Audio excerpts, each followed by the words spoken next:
Thank you for joining us with this little experiment. We hope we can grow this thing and meet some needs for a little more communication in our association. With that, Tom, do you want to go ahead? Holy cow, start right with me? Yeah.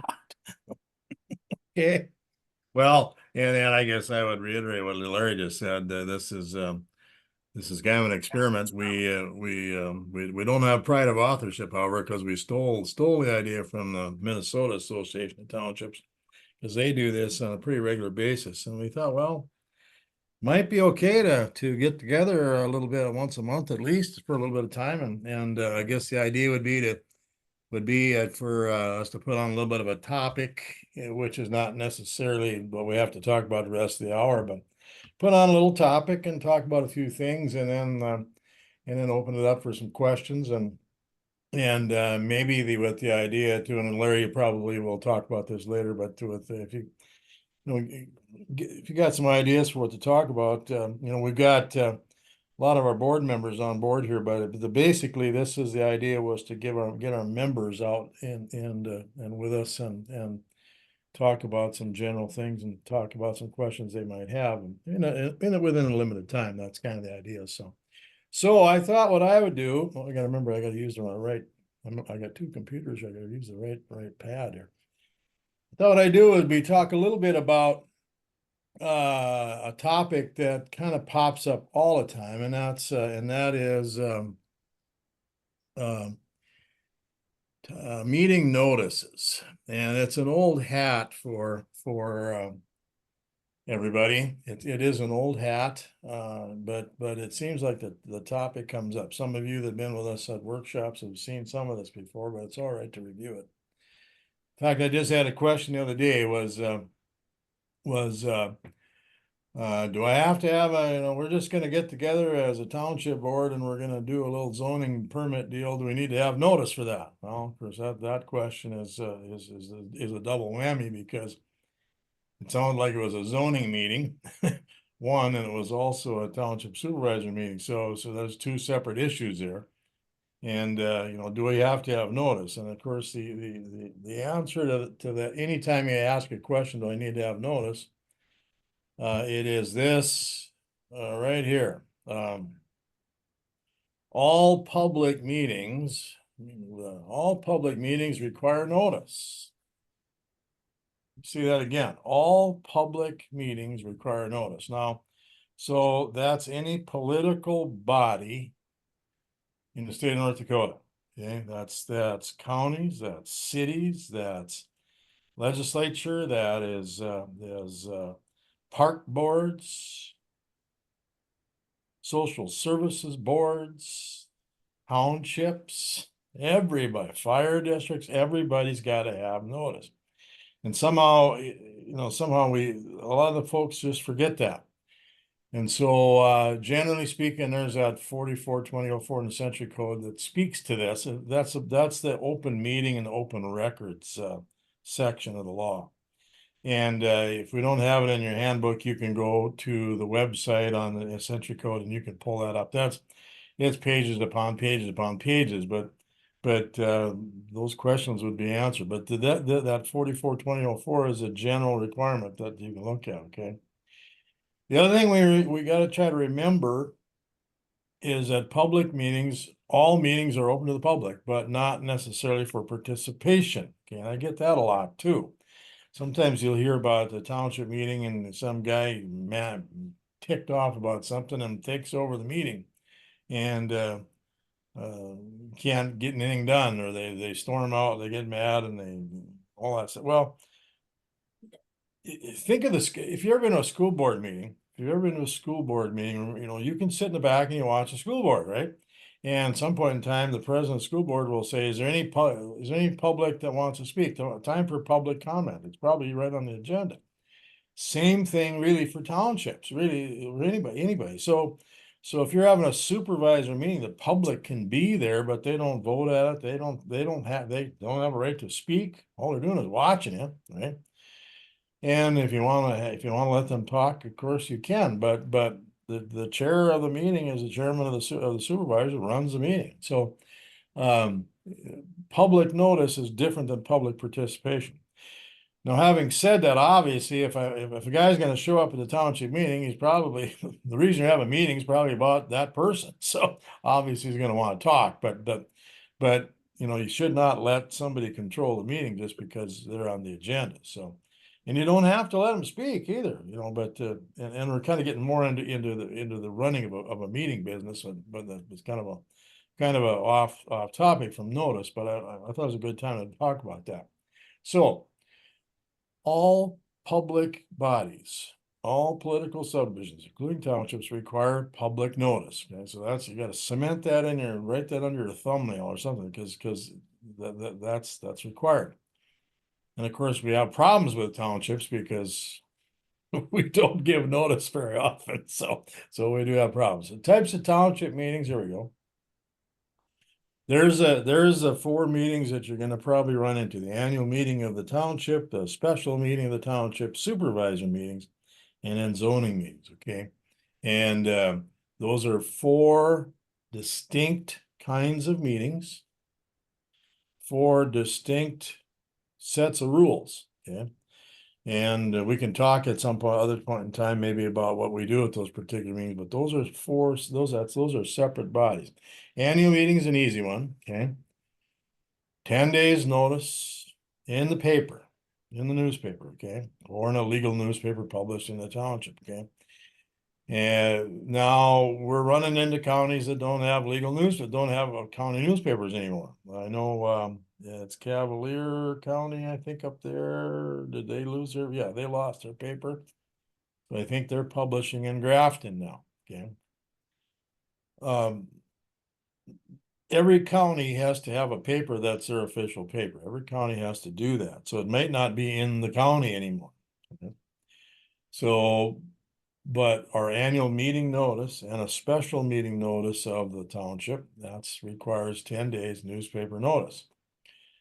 Now, in a legal newspaper published in the township, okay, we talked about that at some time. Some people ask me, is one of those shopper papers, those peddler papers, does that work? You know, those free papers. Well, the definition of a newspaper in North Dakota is you have to have a circulation, and you have to have a subscription, a way to get it. So you have to have in order, if I want to put out a shopper paper, I have to have a subscription list that somebody can write to me, and I can send it to them on their own copy. And that qualifies as a newspaper for purposes of that definition. Then could we publish it in that? Probably could, if we would designate it. But those shopper papers, typically they don't have any subscriptions, and so those are not official newspapers. But the thing we want to remember about the annual meeting of a township, it requires newspaper notice. Okay, that's what you got to have. And I've had people say, well, can't I just send them a postcard? Of course you can. You can send them a postcard. In fact, that's a good idea, but it doesn't meet the law. The law says you got to have it in a newspaper. So sending a postcard or making a phone call is wonderful for marketing to let people know, but the law says you got to have it published. And I've always heard, well, some people don't get the paper, or they don't take it. Man, well, doesn't matter. Your job is to put the notice in. It's the public's requirement to find the notice. You don't have to, you know, lead the horse to drink, but can't lead the horse to water, can't make him drink deal, you know. So you got to provide the water trough, which is the newspaper. And if the member of the public doesn't want to look it up or take the time to find it, that's their problem, not yours. Your job is to publish that notice. Okay.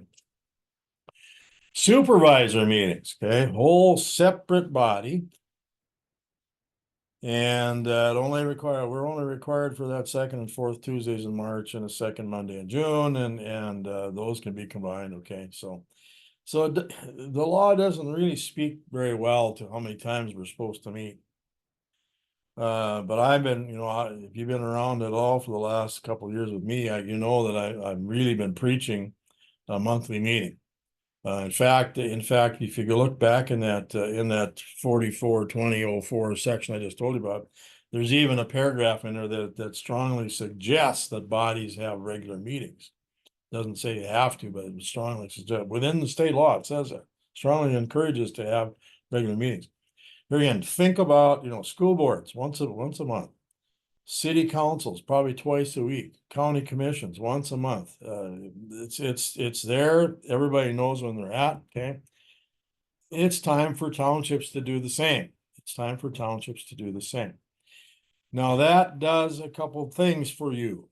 One, it forces you to meet, okay, and you'll probably do a little business.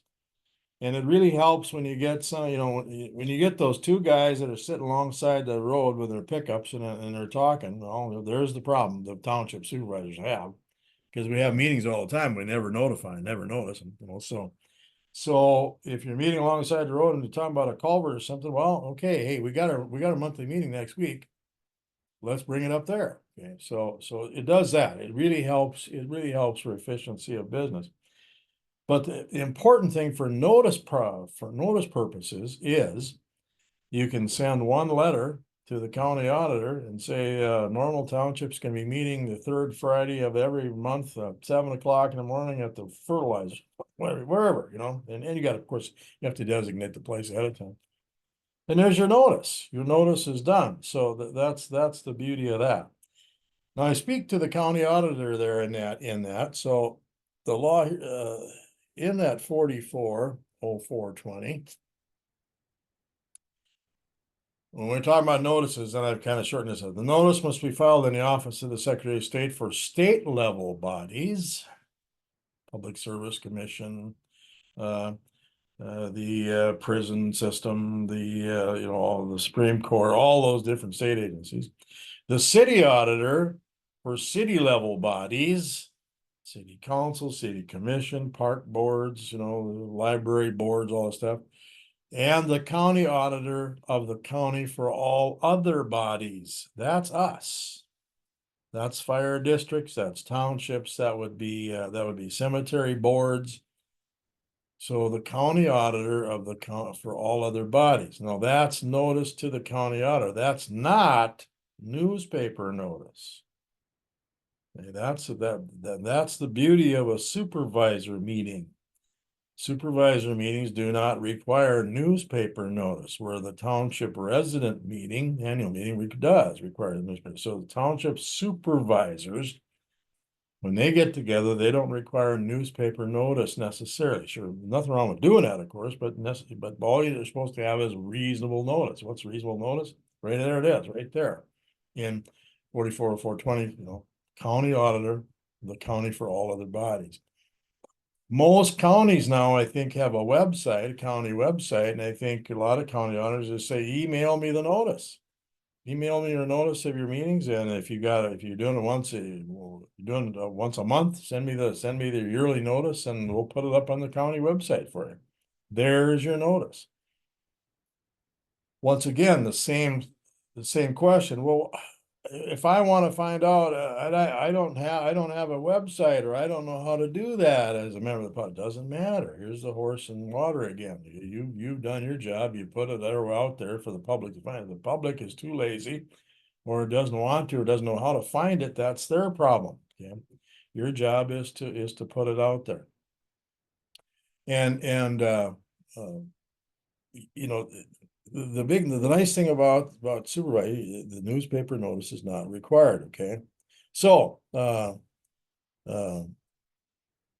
always say this, so you supervisor may file a county auditor, or if it's been requested by somebody. You gotta be careful about that.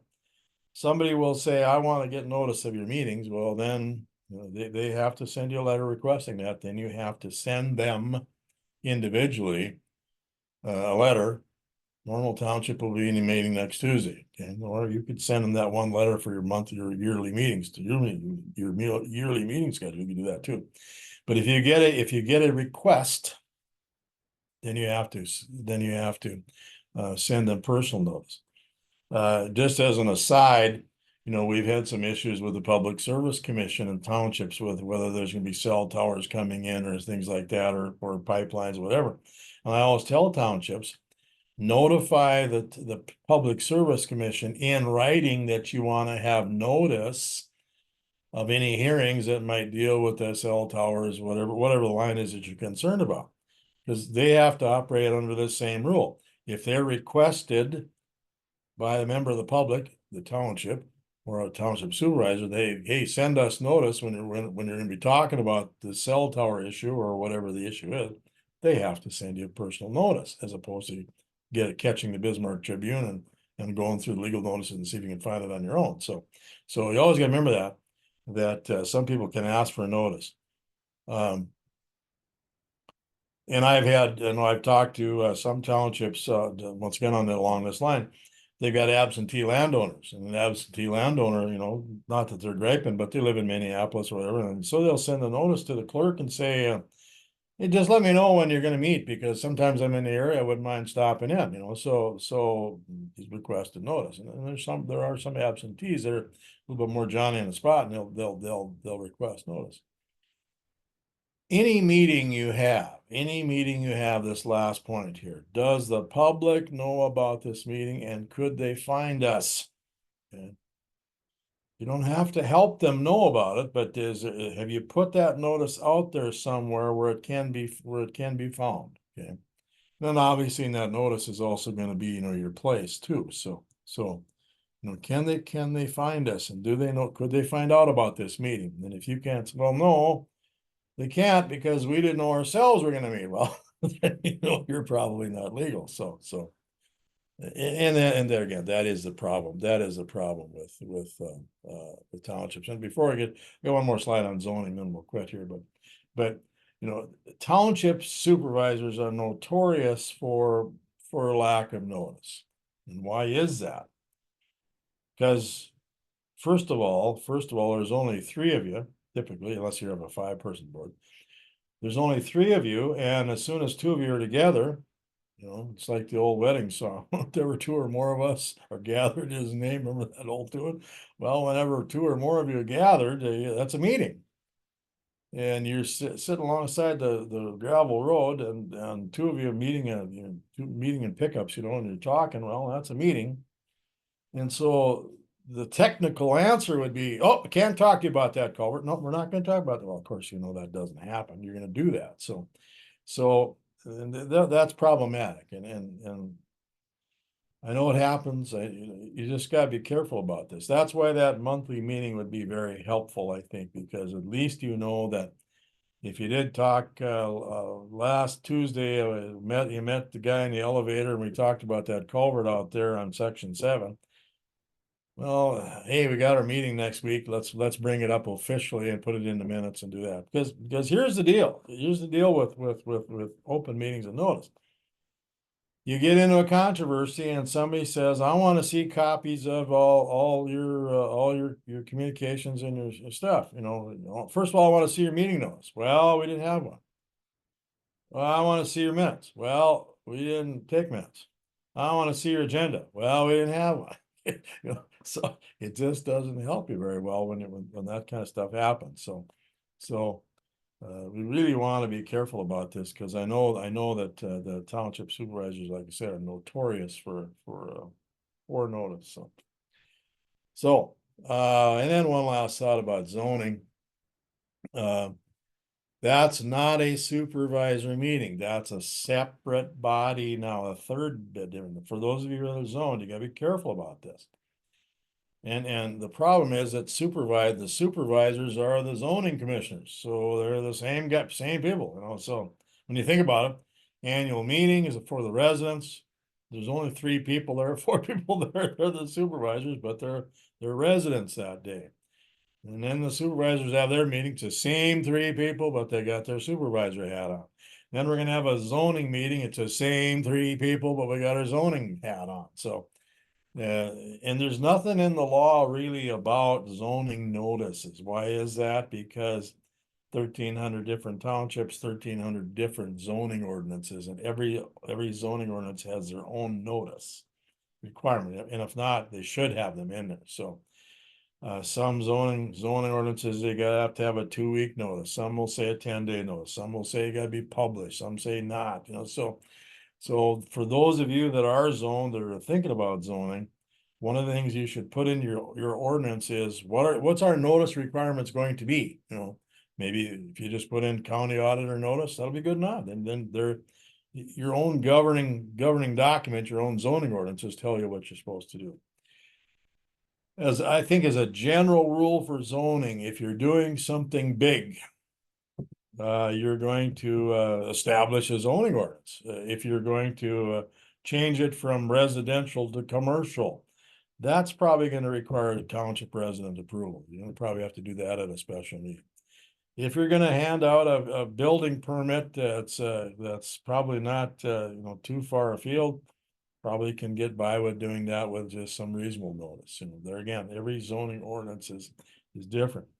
We got John Martin on the call tonight, and he's involved with zoning quite a bit. Maybe we could ask him a question about that too. So, but zoning is a whole different animal. So, and the nice thing about zoning is you can govern yourself there if you put it in your own ordinance what kind of requirements you should have there. So, well, that's kind of what I had. I'll turn it back to Larry, or if you've got any questions, or maybe John, can I ask you, John, as long as you're on the call there, because you do some zoning up there at Devil's Lake. What do you do for notice for your meetings? We have zoning meets at 5 every second Tuesday of the month, and then the supervisors meet after 5:30. So you have a yearly meeting. I'm sorry, a yearly schedule. Yeah. It's every month, second Tuesday. There you go. Yeah, so there's following that general rule of a yearly schedule. That really helps a lot. So.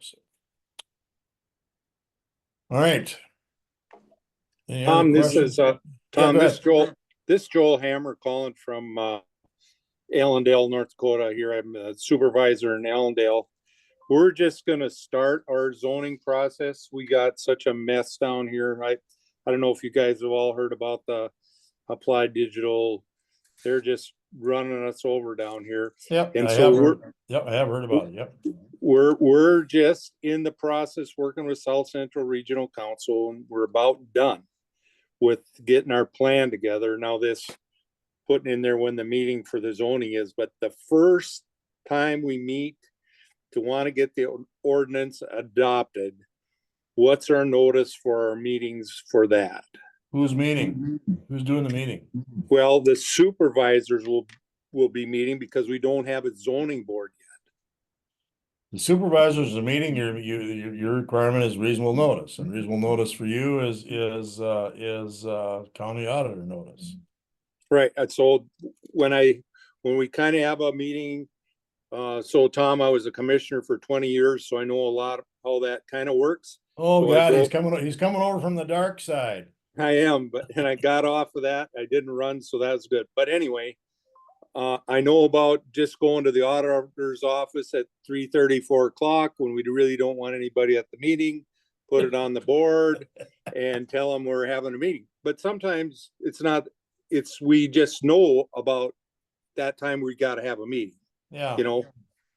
And it's not always that we don't want anybody there, but when we're working on this zoning deal, we don't want Applied Digital at our meeting very bad. Yeah. Well, a couple things going on there. One would be, notifying the auditor at a certain time of the day and then having meeting at the same time. That's not reasonable. You should have at least a day or two, at least, of notice. And of course, if you have the complainant, let's call them, if you have them there, you just got to control them. They can't, they're just there to listen, and they can't talk if the chairman doesn't let them talk, so in fact, I think I would rather have them there. You just got to probably mind your P's and Q's, but you just, it's the same as anything else. If you have a public meeting, doesn't mean the public gets to participate, but I think that thing there, that little bit I know about it, and this is as a general rule. if you have something that's gonna be controversial, more notice is better than none, okay? If you have something that's controversial, then I would say, give them some time. Even if you want to do some newspaper notice,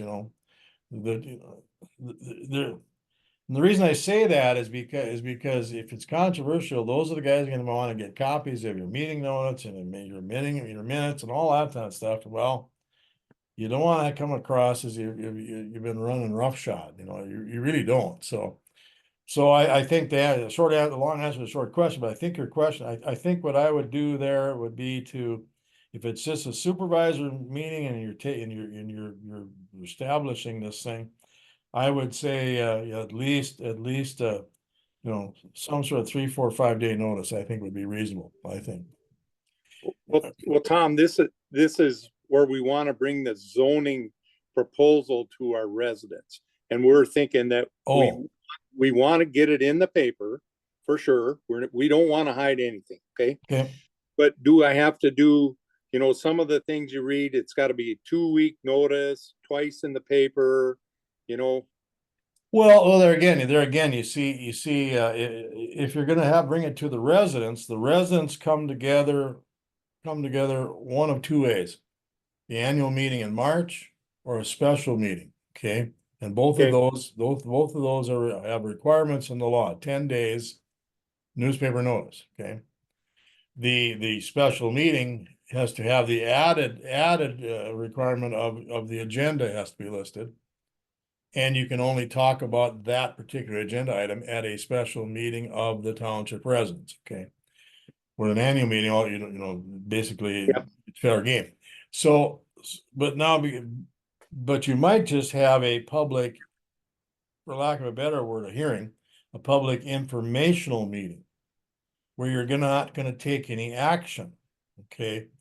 And so then because it's not a special meeting where there's gonna be a vote taken, then that 10-day publication requirement's out the window. Because you're not gonna have a voting meeting if that's what you're gonna do. I don't know what you're gonna do there, but a lot of times we'll have informational meetings. A lot of subdivisions will do that. You guys think about this, and then we're gonna come back in a month and we're gonna we'll have a special meeting where we actually vote on something, okay? So if it's an informational meeting, which this might be, then newspaper notice is probably not required, although it probably would be a good idea, but the 10-day notice is not, the 10-day requirement's not there. You could, I just think you have to be reasonable up here, of course, but on time, but so informational only, not necessarily a requirement for newspaper. If it's a special meeting of the township, then you got to follow the special meeting notice requirement. Okay. We'll do a special meeting notice because we want as many residents there as we can to let them know what's going on. Are you going to take a vote? I would think we probably will be. Okay, because if it, by definition, if you have a special meeting in the township, you're saying we want you to come and vote on the issue. Okay, so they get to vote on it. Yeah. If it's a special meeting, yeah. And I think to establish a zoning ordinance like you're talking about, I think that would require resident vote on it. Okay. See, there again, there's a difference therein lies a difference between the city zoning, the county zoning, and the township. And the city wants to do a zoning ordinance. The city council does it, city commission, and the city residents don't get to vote on it. In a county zoning, the county commissioners vote on a zoning ordinance issue, and the county residents don't get to vote on it. We all get to go to those meetings, and we get to provide public comment at during the time of public comment, but we don't get to vote. We just get to watch the people vote. Townships, on the other hand, residents get to vote on stuff. But so that's where that notice comes in. If you want residents to vote on things, it's going to either be the annual meeting in March or it's a special meeting called and both of those require newspaper notice. Okay. Appreciate, Okay. I really appreciate you guys doing this. You know, sometimes we don't get to the meetings, and this just came across my email today and it was like, hey, man, I'm gonna sign into that and see what you guys are up to. So I really appreciate you doing that. I think we're, Larry, we're talking about looking for topics too, right? Why don't you, maybe want to talk about that a little better?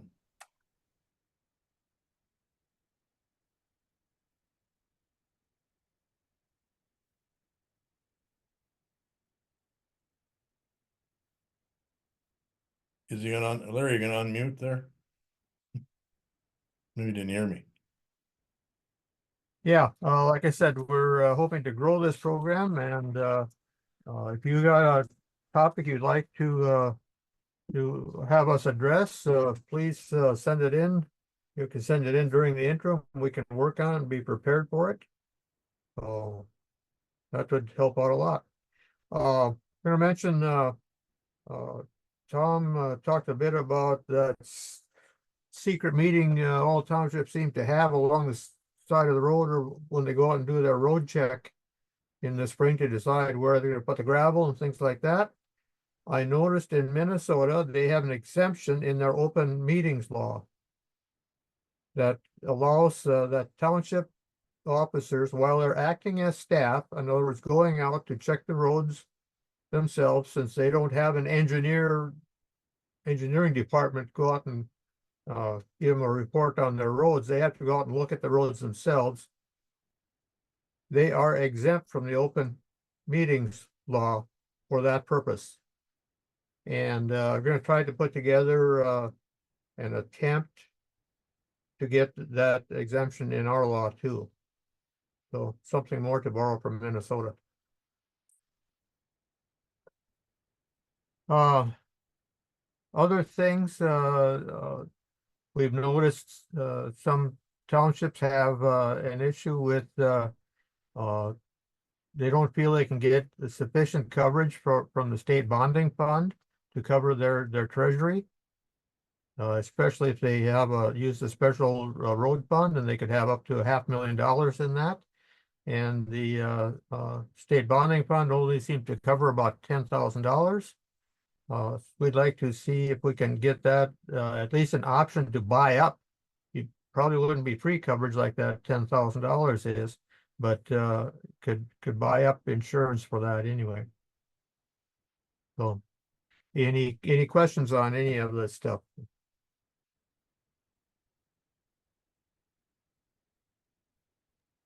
Larry, just a administrative thing.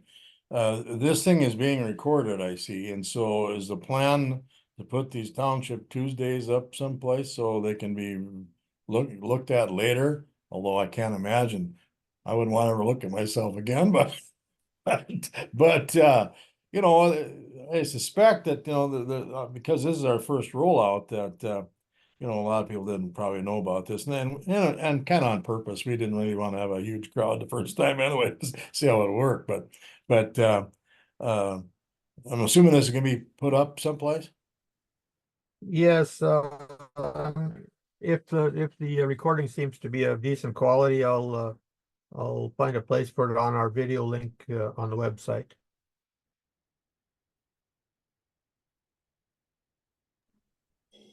So Tom, this Joel Hammer again. So maybe you went against the open meeting law there by putting out a short notice. I'm just throwing a fun at you there, as today you didn't want very many people at your gathering today. Well, I don't know if I meant it quite like that, but yeah, it was. We were wondering about, you know, would it be just Larry and me? You know, that's kind of what we first thought. So the fact that we got looks like at least a dozen or so, that's pretty good.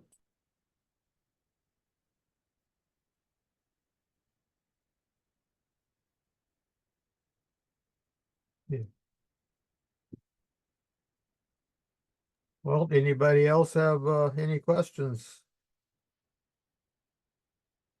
for the group here? What's any information on that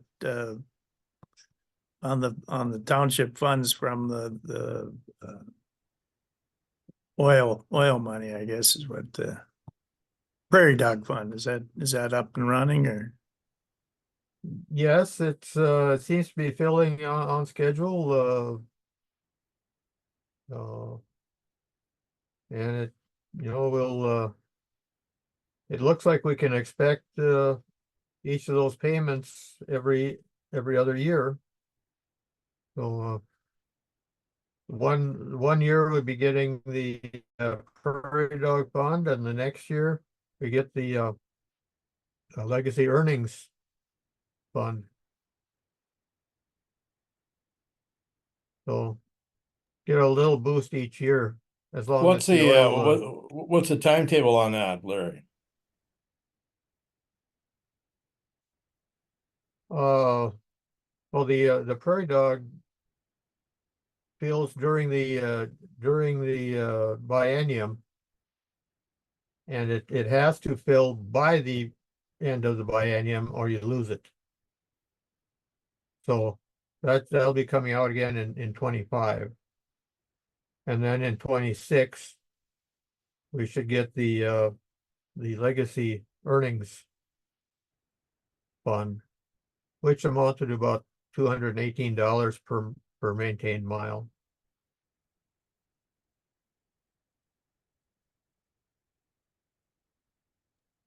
So we're gonna get, we got all we're gonna get in 2024. That's right.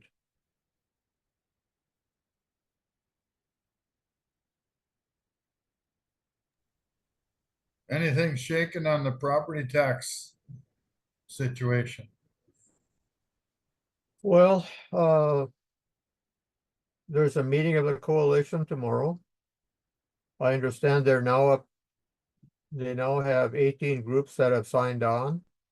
80 groups that have signed on to it. Which is up about 10 from the previous experience back in 2012. And they're about to enter the paid media phase of it, looking at television time and things like that. So, and they may have started doing local meetings. We'll find out more about that too.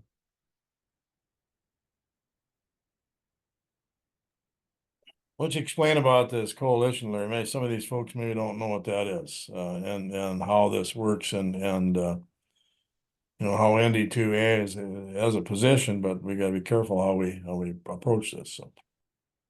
Well, we joined the coalition to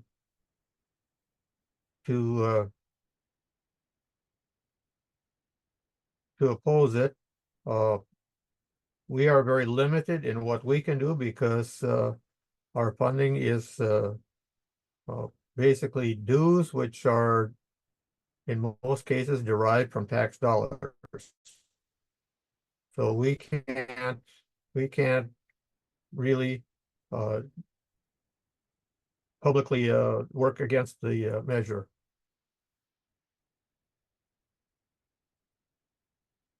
But we, like the Association of Counties, the League of Cities, and dozens of other groups, joined this coalition to handle the fight. Keepitlocal.com. Anybody that's interested in helping out there can you have a link to donate.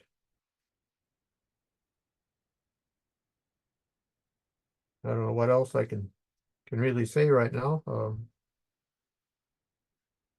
I kind of gagged on it, So what kind of limitations do we have where we can't, we're funded with taxpayer dollars, we gotta be careful, right?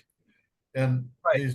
these talk show hosts over in this corner are, oh boy, they're pushing for this property, get rid of property tax. Grand Forks, Fargo, those guys are they're out there blowing their horn. And then now we got the marijuana bill coming up for vote. And we got this, so there's gonna be more people going to vote, plus a presidential election. It's gonna get a little hairy, I think. Yeah, well, we can't engage in telling people how to vote. We can bring up some educational things, like this, This property tax, North Dakota property tax thing, that's a good one. The one that you emailed out. With the fire hydrant on it, and Hmm. that one. You guys. yeah. This is a flyer that they produced that the subdivisions can put out, because it doesn't tell people how to vote. It just strives to provide some education on it. Now, I did make a couple of changes to this one, because the summary of concerns, put the measure in the middle there, they had only 3 points. And I edited it a little bit. The second point I did also edit, that it would take away local control of the local budget. Voters in your township know more about your township needs than people at the state level. And then the fourth item there, I added, rural areas such as townships and small cities do not have the option to replace funds with sales tax. Rural residents will contribute more to larger cities through the sales tax. And the fifth point, out-of-state landowners will not contribute for roads and other services for their properties. Citizens that live and work in North Dakota will make up the lost revenue. This is it's on our website. It was in the emailed version of the newsletter. So it's available on the website. You can find it there. It's printable from that. If you want to hand that out, you're very welcome to do so. That's a good one. You know, and as Larry said there, you notice that there's nowhere on that flyer that says vote yes or vote no. And that's the trick here.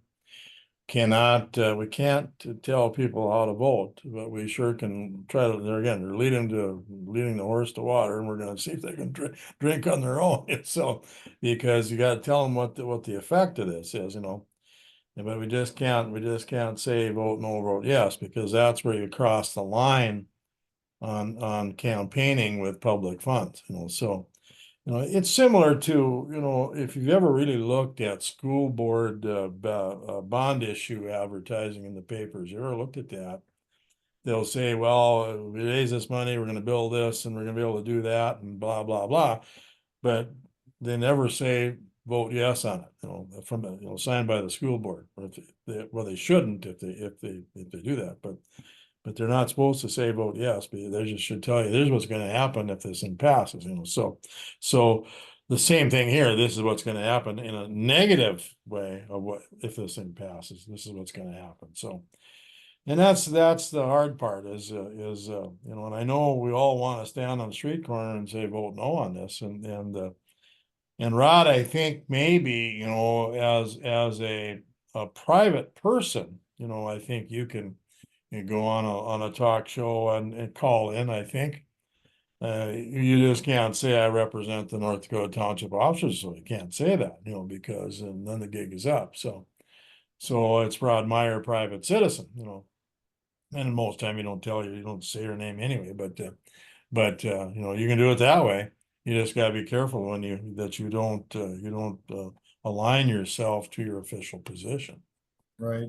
Well, I'd take this flyer that Larry's printed up here, and that that's all you need. And just get the information out there, like you say, you can't say vote yes or no or whatever, but. Yeah, This- you can, we can personally, and you know, you can Right. personally do that, you know, but Right. you just can't, you can't cloak yourself with the association's Right, blanket here. That you just can't do that. So yeah, I understand.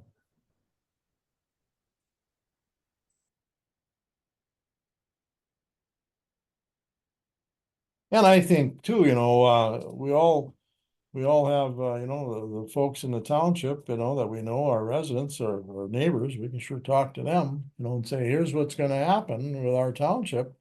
You know, nobody wants to pay these taxes, but and one of the things we forget about is so many people, especially people in that are, you know, I call them the subdivision folks, you know, they come out and live out in the country and, you know, because they want to get away from the city.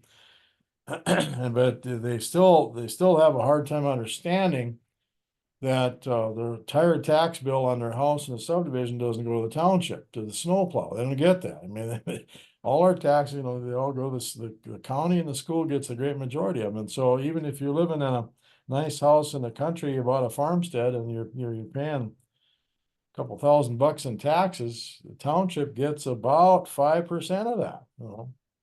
So out of a $2,000 bill, township gets about $100. And it's real important, I think, to tell folks that. Try to and the supervisors, that's your job, is to let you know. I remember I go back to John Martin again. I remember you did that pie chart, and I've used that example many times because you developed that pie chart in your township to show that the tiny little sliver that the township got from the tax, your total tax bill. I always thought, what a great way to visualize that. You know, you remember doing that, don't you, John? I think, yeah. Yeah. So I've used your name many times, and I said, good. So I said, that's a good idea. So I'm still waiting for my church road. yeah. I guess.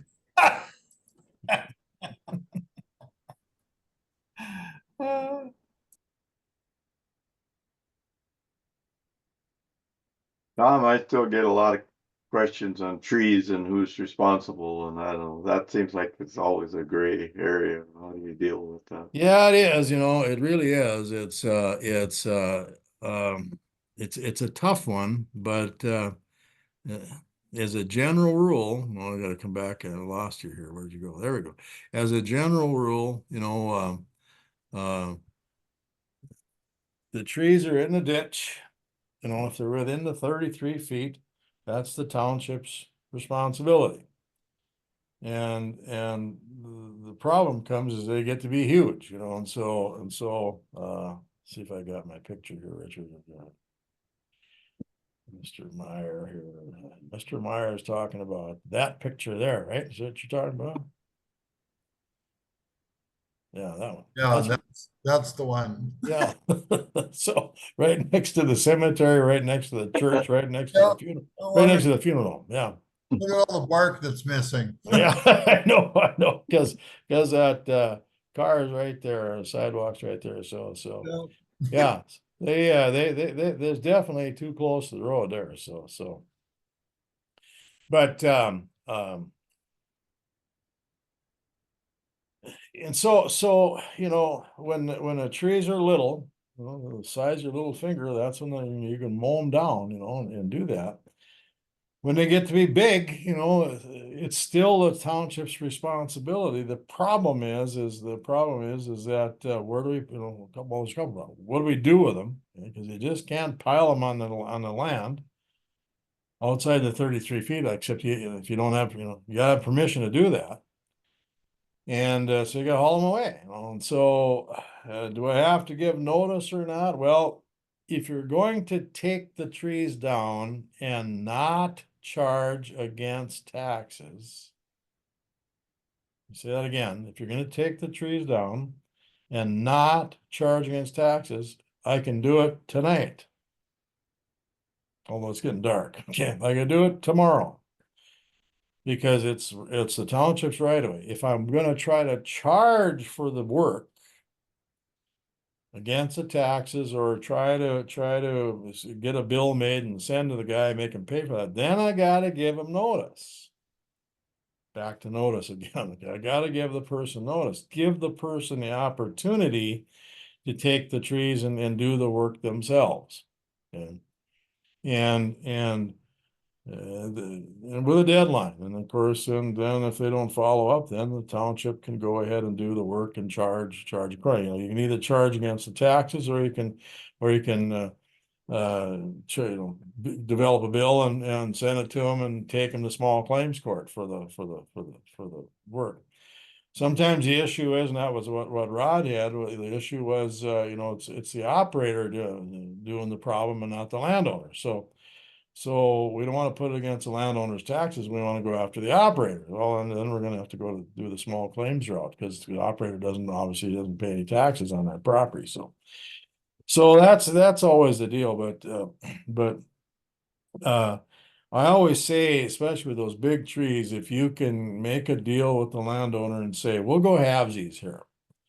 We'll pay, the township will pay for taking them down, but will you let us pile them on your ground? You know, that's worth a lot if you don't have to haul them away. You know, so you want to go thirdsies, we'll pay 1/3, 2/3, whatever kind of deal you can make, you know. So because the landowner, I think, has a perfect argument, because he's going to say, you know, that tree is 3 feet wide, you know. Why didn't the township take it down 40 years ago? Because the law was on the books 40 years ago to mow ditches. The mowing ditches been part of the law forever, really. So the township officers 40, 50, 60 years ago were asleep at the switch. They did not do their job. They did not go and force the mowing of the ditches. And so you're living with their problem now, is those big trees. But so, Richard, long answer to a short question. I don't know, did I get there or not? So It just gets confusing for a lot of people. well, what's the point of confusion? Who's gonna pay that? A lot of people think the township should pay, and the townships think the landowner should have dealt with them, and it gets to be a big fight a lot of times. Well, I think, you know, technically, I think the landowner should pay for it, because you're going to put it against his taxes. You know, so the landowner's has a responsible party for mowing the ditches. And if they didn't do it, then the township is supposed to step in and do it for them and charge against the taxes. 40 years ago, 39 years ago, 38 years ago, 37, you know, all whipped and out. So that to me is the argument that the landowner could make, would be that, hey, the town board did it 40 years ago, so where do you get off charging me now? And I, you know, that probably would take some sort of court action, but I think the law is clear. When the township has to remove an obstacle in the ditch, their option is to charge against the landowner's taxes.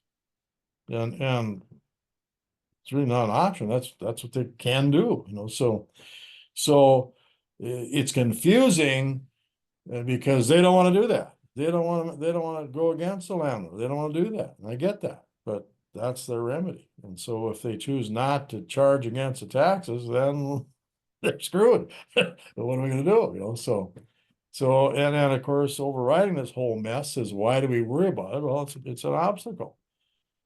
You know, you get a school bus, blow a tire and go in the ditch and hit a tree. Well, kill a kid or two. How come that tree's in the ditch? You're defenseless. You're defenseless. You can't, you know, there's no answer to that. So that's why we get excited about stuff in the ditch in the right of way. Because we got liability.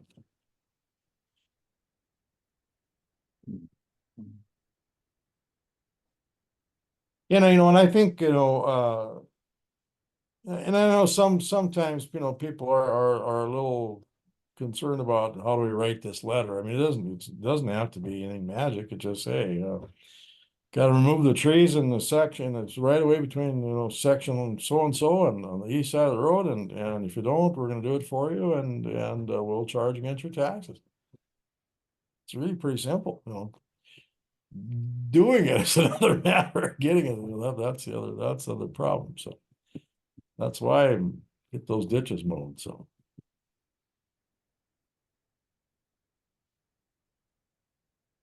Yeah, Tom, we're coming up on the 30 days after that notice to clean that ditch that I talked to you about, Oh, yeah. Mhm. and we have heard nothing from them. And the post office screwed up on the registered letter. They didn't do the return receipt. Okay, I went into the post office and they were able to get the electronic signature when and who it was received. And of course, that was a different person, probably some employee or relative of the owner that signed for it. well, did the post office, did the mailman deliver it to the site? Okay, now, as I recall, this letter was gonna go out of state, right? Murfreesboro, Tennessee. Okay, and so when they delivered it to 1234 Main Street, Murfreesboro, Tennessee, was it delivered to that address? Or was it across the street? It doesn't really say, it just lists the parcel number, signature, and the time. Yeah, but I would think, well, we're really getting in the weeds here on this one, but this is a good question. I would think that as long as the post office can, with their electronic signature, can show that it was delivered to that address. Okay, Yeah, then as long as it's delivered to that address, then the person signing for it is an agent of the person. That's a law of agencies, what that is, and I think you'd have it there if. And here again, you're going forward. You're going forward in time. If we have to do this work, and then we want to charge against taxes, okay, then the tax bill is going to go out, and the guy in the owner in Murfreesboro, Tennessee, is going to call back and gripe about that and say, "I never got notice." Well, that's where the argument's going to be. So then, can you prove up your notice? And so, well, it was delivered to 1234 Main Street, Murfreesboro, Tennessee, by this guy who was an agent. Obviously was at that residence and at that place, and that's typically notice to one is notice to all. So yeah, I would hope so. It's gonna be like a $10,000 bill. yeah, yeah. So it might behoove you to check with that. One more check with the post office there. Can you show us that that letter was indeed delivered to that address? Yeah, well, I got a printout of the confirmation that they were able to get Hmm. my post office. Yeah, but you might want to see if you can add that missing step. Can you show that it was delivered to that address? So probably was. I would think so. It's not like a FedEx guy or a UPS guy that'll go to the neighbor and leave the box there. So. Yeah, Right. that notice, and Larry brings up a good point. Notice is always an issue because, you just followed my argument there. The worst case scenario is the guy's gonna gripe about his tax bill and can you prove he was notified? That's the whole point of that. So, yeah. And if he can show that he wasn't notified, he can turn around and charge us with trespassing for going on his land to clean his ditch. Yeah, because you got a little different deal. You're going outside the right of way there, right? Yeah, Yeah, how else you gonna dispose of the dirt? yeah, yeah. Well, carried away, I guess. Yeah. Once you do the right of way, then you got a whole different deal. So yeah. And if we have to carry the dirt away, it'll go from 10,000 to 20,000. Yeah, yeah, yeah. Well, that maybe back up and redo a notice, I suppose, because we're still in August. You still got some time, I suppose. Yeah, well, now he's gonna know better than accepting that. Well, then I would do a personal service. Then just get a get somebody to just hand them the letter, so, yeah. And then give you a personal service affidavit. That's easy to do. In fact, in North Dakota, that sometimes is an easier way to do it. If you have to give notice, North Dakota, all you need is to be 18 years old. You don't have to be, to do a newspaper, to do a post office notice for some of this stuff. Sheriff deputies, they'll do that a lot, they'll, a lot of times sheriff's deputy, that's gets them out of the office, they get to go serve papers, so. But, the bigger, you get a bail bondsman, they'll do that, but anybody can serve papers. Then you just sign a sheet that says on 13th of August at 8:30, 9:00 PM, I personally served this letter on Larry Severson. So they just send it back, and there's your service. So. We're getting in a little bit in the weeds here, but that's okay. That's okay. Welcome to my world. It's an example of how sideways things can go. Yeah, they can go sideways fast, but and it all boils down to money, trying to get the stuff paid for, kind of what Richard was talking about earlier too. So. Right. Well, we're at an hour here. a little over an hour here. If anybody's got any closing questions, you're welcome to speak now. Like I said, send in any questions you want us to work on. Get ready for the next meeting in a month. We would be looking at so what is this? The second Tuesday? Is this what this is? So that'll be what, September 10? Sounds about right. Yeah. Okay. And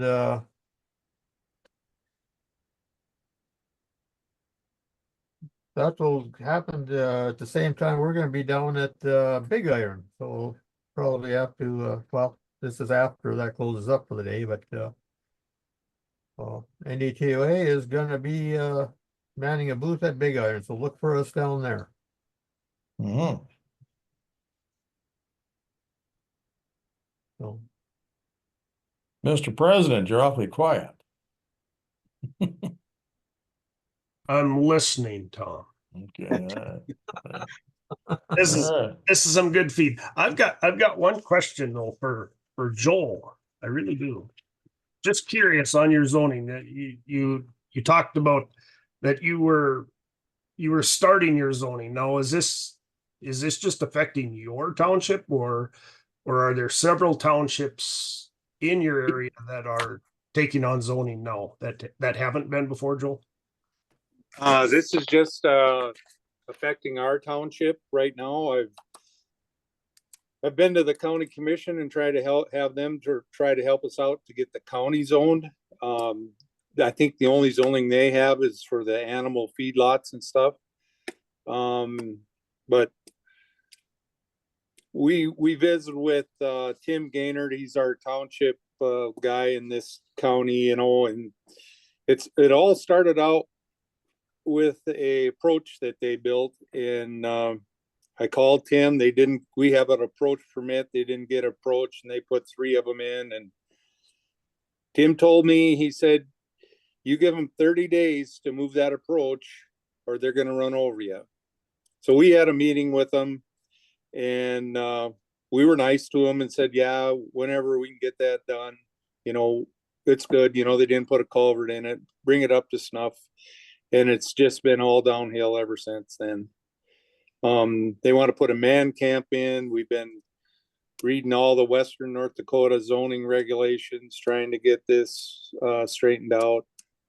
It's just a nightmare for us. Like I told Tom, that I was a county commissioner for 20 years.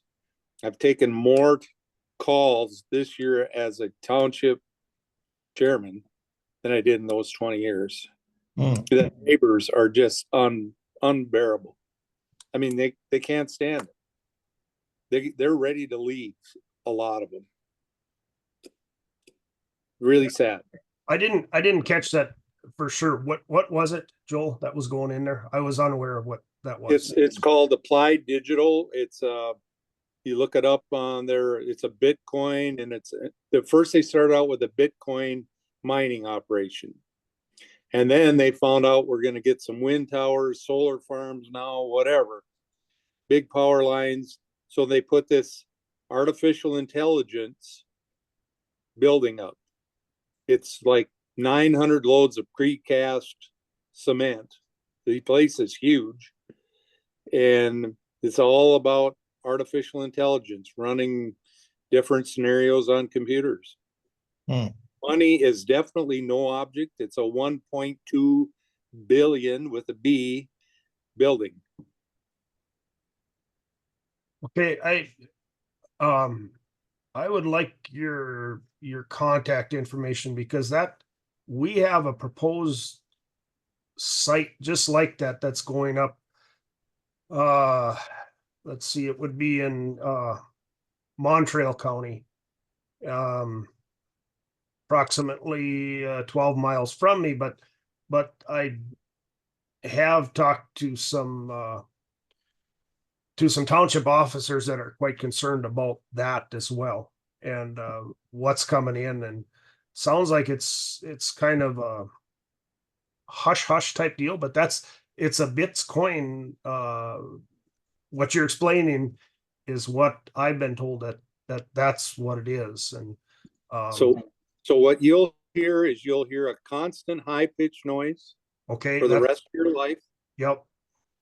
The way this all came about is one day at a commission meeting, Mike Brandenburg, our famous representative in District 28, and Jim Greenike, they came to the commission meeting and said, look what we have done for you guys. We got you guys to come. The land's already sold or been purchased, and they're going to start building next week. That's the first they knew about it. There was no meetings, no anything. Look what we have done for you.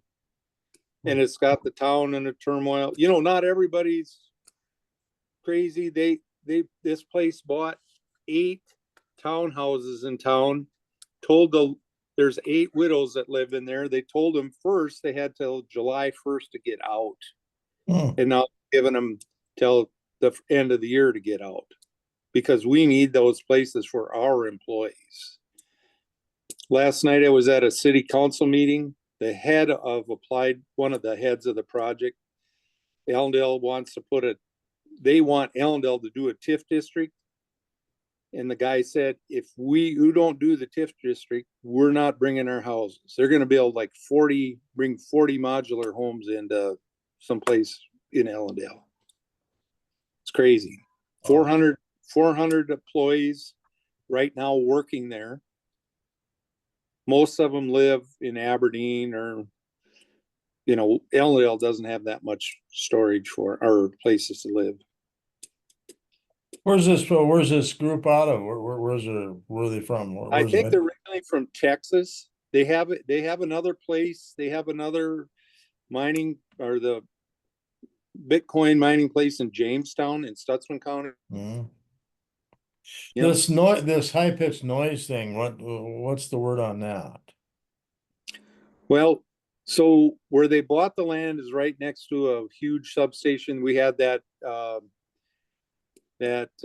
big stone to Allendale power line. The huge power line went in. So hey, we got a lot of power.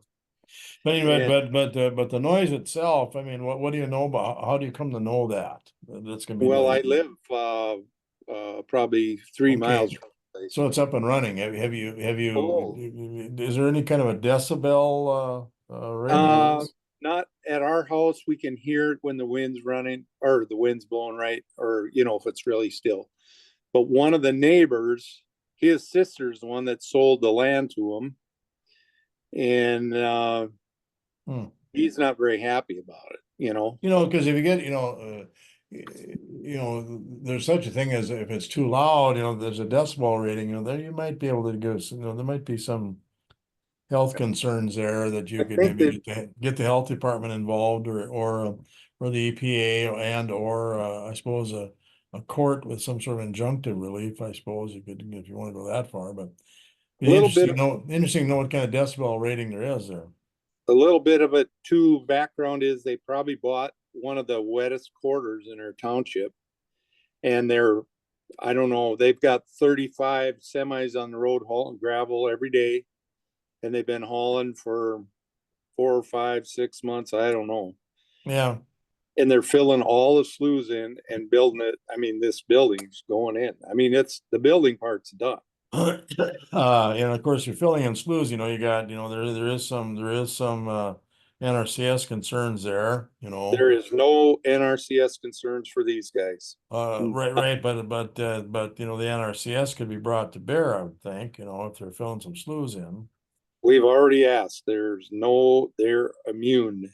And then I'd be surprised. I mean, they're not a producer, but I'd be surprised why you're getting that answer. But well, that's yeah. and they have all this water they have to get around, so they have to get to one of the creeks in our township, and it's dewatering, and the water board doesn't have anything to do with it. Who have you talked to on the NRCS? Just the local county guys? I haven't. Yeah, You I've might want to talk to the state NRCS director, maybe, if you haven't done that. Well, even the DOT has got to deal with the wetland issues. Yeah, the DOT does, so I'm surprised that you're getting that response from the local. So you might want to go over their head, go because there's a district, NRCS state director, Unless they bought the offsetting acre somewhere. mitigated acre someplace. It could be, but there again, that that should be all part of the plan. But so the decibel rating, that might be a possibility. But see that. So now you're the poster child for why we want people to get zoned. Why we want townships to get zoned in, because if you've been zoned, you could have been dealing with haul road agreements and siting and some of this stuff. So the horses left the barn, so it's a little tough to come in and do some regulatory stuff after the fact. But we put a load limit on the road this spring, and then before that we charge them $20 an axle because they couldn't get a permit when the load limits are on, right? Okay, so then we bent the rules and said, if you want to go in, because everybody in our area was against, well, you guys are going to try to stop this project. Well, we're not, but we don't want them to wreck our roads. So we charged them $20 an axle for every truck they took in till we got signed up with Load Pass. Finally, I talked the county commission into signing up with Load Pass. We did that, and they probably give us in the neighborhood of 380 grand for permits to get in there. Yeah, that's how trucks are going in there. And you said some magic phrase there about zoning. Zoning, typically you don't want to try to stop projects. You're trying to regulate them so it works. Absolutely. And that's the whole point of zoning, so yeah. But they just offered a guy right next to it $17.5 million for a quarter of land. Holy cow. Tom? Yes, Tom? ma'am. Yes, ma'am. If they get the zoning done for the township, any additional things going on to that would have to go through the township special use permit, correct? I would think so. Yeah, I would think so. So I would think you'd want to get it done ASAP. Right. I think you're absolutely right. I think the better thing to done, but had done last year, and the worst thing would be wait till next year. So get it done as soon as you possibly. And you're absolutely right, Sue. Get it done now, and then we go from there. Absolutely. And that's what we're trying to do. We're trying. I mean, I probably spent 4 or 5 nights here just correcting things that we want different in a zoning ordinance or whatever. And we need to get this done now, because for what they have built there, like you said, the horse is out of the barn, but they plan on building 5 more of these buildings here. Yeah, so maybe we're kind of full circle to your first question. So maybe what you need to do is just get this special meeting of the township in place and get it voted in, and then you can come back later and do some amending. Get the thing in place and then do some amendments after the fact. So that's what we're trying to. And then if you read the Bismarck paper and the Fargo Forum paper, Julie Fedorchak, the Public Service Commissioner, is saying we got to hurry up because these people might leave. We got to, if you go back and read the articles, she said this is unprecedented. We have to act urgently on this to keep them going. Well, We that's, need that's the economic development part, side of the argument, It that is. everybody wants this bill, but these bigger businesses come with controversy and comes with issues, so. A lot of growing pains. Yeah, and we're not ready for it, and that's why we've been preaching getting zoned as, right away. And as Scoop points out, get it something on the books and then you can start working with it. So. That's all foreign ownership, isn't it, Joel? They aren't going to tell me.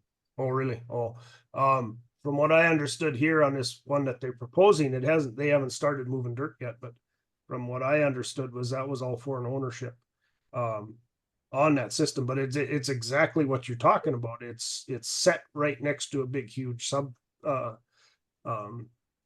substation, and the land was sold by or purchased from an out-of-state landowner. So he has, or they have no interest basically other than cash value, was all that was there. So, they didn't have that local fight in them to, to question or whatever. They just saw the big dollars and the land was sold, so, sounds identical to what they're trying to put in up here too. So.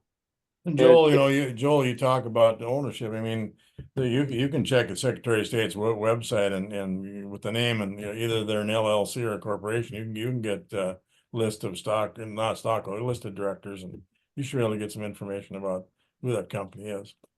Yeah. They have a similar thing up in Williams County. Up there, a lot of the townships thought it would be simpler to let the county do the zoning and the building permits. The county permitted one of these things to go in over the objections of the residents of the township. And now the township has to put up with that constant air raid siren going 24 hours, 365 days a year.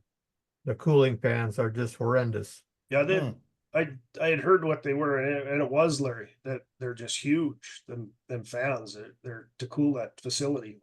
They're huge and they're very high speed, so they really scream. Yeah. So then you put in a a decibel, a noise ordinance, Well, which is measurable by so many decibels, yeah. They may already have attenuators on them, but there's still so much more noise left. But this is all, a lot of this is because of the surplus natural gas we have in the state. They're going to be converting that into electricity, and they're going to use it right here in the state with all these data centers.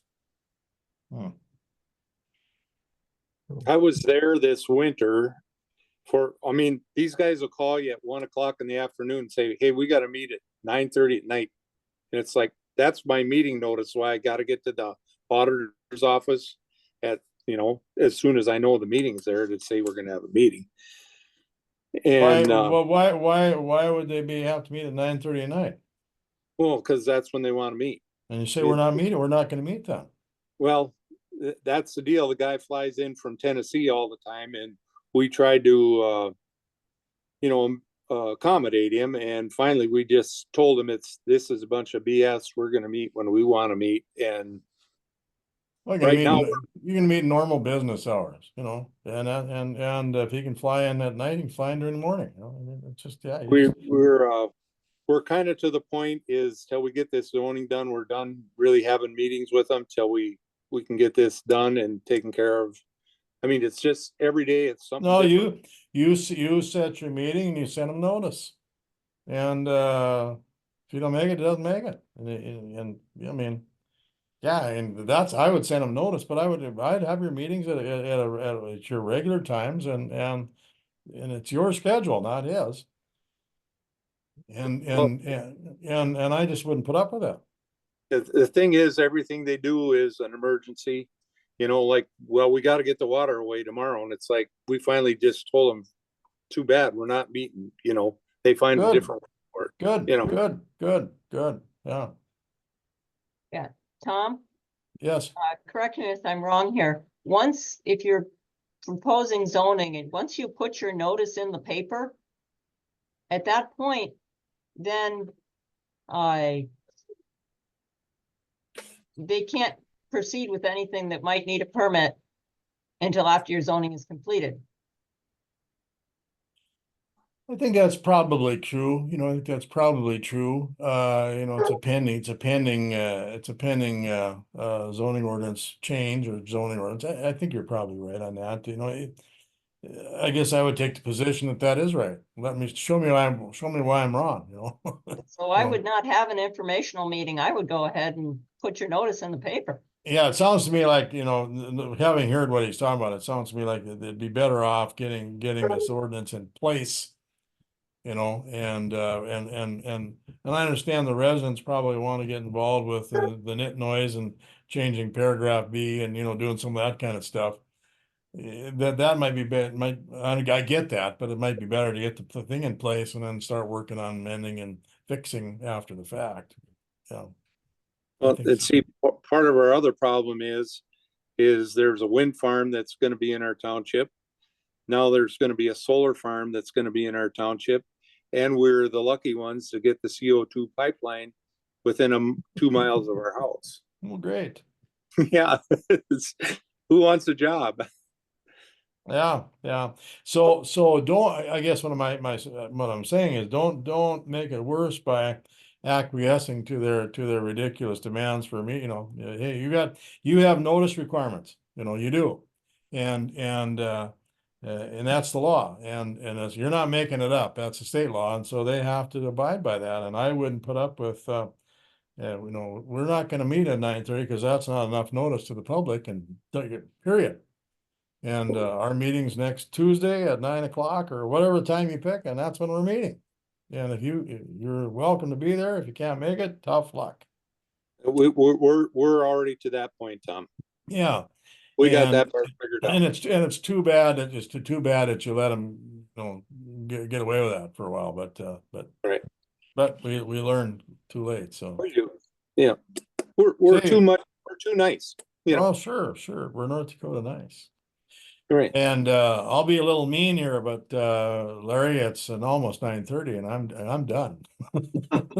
Yeah, you don't want a meeting at 9:30, right? Oh, it's gonna be not pretty soon. It's Taco Tuesday here, not Township Tuesday. So So for the guy that I didn't know who he was, but he's got the green grass in the background. I'm Lee Brandvold, isn't it? Yep. My contact information, Joel, is on the website. If you could And your first name's Lee? Lee, correct, yes. Okay. we call him Sir President is what we call him. So Okay. he's president of the association, Joel. Okay. He's a boss man. If you could get me your contact information, Joel, just in case, I would like to put them guys in contact with you if they have questions. Is that all right? Yeah. Okay. Because I know there were township officers that were really kicking themselves, I think, for trying to go ahead with it, and some were against it, and so yeah, if you don't mind, Joel, if you could forward me your contact information, I'll get in contact with those guys. So yeah, no, like I can do that, and yeah, whatever they can do to get that horse back in the barn. We're too late. We're too late, but yeah, hopefully we can make some other progress. Well, and I think that's what, you know, a lot of townships learned when the oil came in. You know, the very first ones probably didn't have things in order as they should have, but as that oil field progressed, you know, it seemed like the township probably survived a little better, you know, because they learned from the first ones that came in, you know. So I think we probably all could learn from this situation, and hopefully, you you know, learn or how to work with it or how to, you know, put some zoning in place so that, there's, something concrete to fall back on here and not just letting these companies just run us over, you know, so. Well, I think perhaps this might be a good topic for your next month, just focus on this sort of thing. Think you're right. Yep, think you're right. Yep, yep. That's the first thing I did, when I thought we were gonna zone. I looked up, McKenzie County, cause I thought, yeah, I know some folks out that way, and, if they got through the oil project, maybe they could help us out with this project, so. Kind of the same problems, some of them. Yeah, yeah. Yeah, if you could do that for me, Joel, I'd sure appreciate it. I will. Okay. But like I said before, I appreciate you guys putting these meetings on. It was just kind of a coincidence tonight that I saw that you were up and worked out good for me.